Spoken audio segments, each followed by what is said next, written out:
নমস্কার, শুরু করছি আজকের সংবাদ।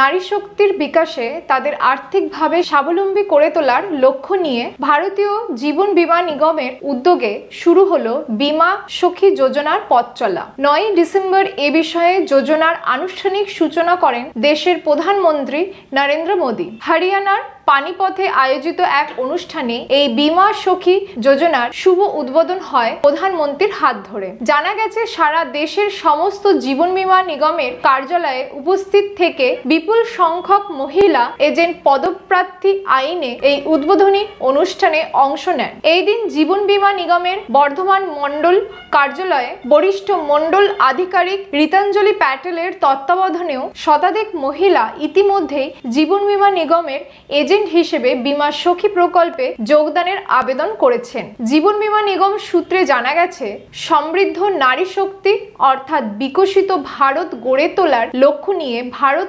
সরকারের মহিলা যোজনার অন্তর্গত 3 বছরে 2 লক্ষ মহিলাকে স্বাবলম্বী করার লক্ষ্য নিয়ে ভারতীয় জীবন বীমা নিগম তাদের বীমা সখী প্রকল্প কার্যকর করেছে।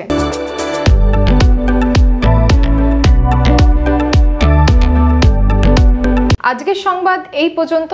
নমস্কার।